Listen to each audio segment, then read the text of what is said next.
The Sydney Opera House has played host to some of the world's greatest performers, but nothing like this next act. A family of acrobats is being allowed to ride motorbikes on centre stage as classical music makes way for a circus.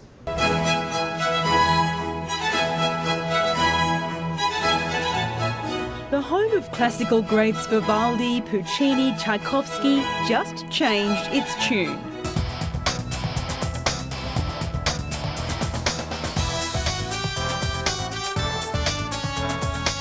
"35 acrobats and aerialists from all over the world form the turbocharged Le Grand Cirque inside the grandest venue of them all." The Sydney Opera House, it's the ultimate, I have to say. Yes. I mean, we've worked in a lot of theatres, Tans buildings, arena, Madison Square Gardens in New York, but this is big. Big enough to allow motorbikes inside the concert hall for the main event, the Globe of Death. In her brothers Ivan and Noe Espana, their nephew Ricardo, and just for good measure, Noe's wife Vivian hops in for the finale. You lose sense of direction real fast before you even notice. You don't know if what you want to stop, and you don't know if it's the right place, and that gets scary. But not for the youngest member of the family, 7-year-old Alan. I went in it before, but it's not that scary. Did you start in there like on a tricycle? It's pretty thrilling. No, I started with a motorcycle. Naturally, he is, after all, the 7th generation of this circus troupe. What if they didn't want to go into the circus? What if they wanted to be an accountant? It's very rare that somebody who's born in the business, it doesn't stay.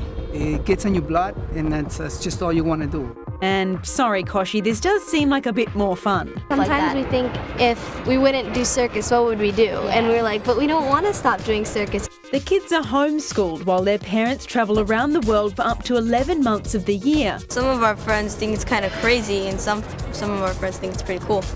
It's supposed to be every kid's dream to run away with the circus, but for these performers, it's a reality. Thomas Worrell from Kellyville in Sydney's northwest is one of only 2 Australians in the production.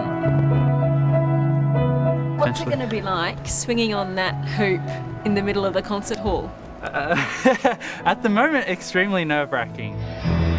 The adrenaline that comes from performing kind of gives you this burst of confidence right before you come on stage. I guess that's why they call it Le Grand Cirque. Adrenaline. This is about as cool as the concert hall gets. Instead of perfumed classical music buffs, all you can smell is the stench. The rest of the show is not as noxious, but just as noisy. It opens tonight in Sydney until January 16th, then Bennelong can return to the way it was before. Edwina Bartholomew, reporting for Sunrise.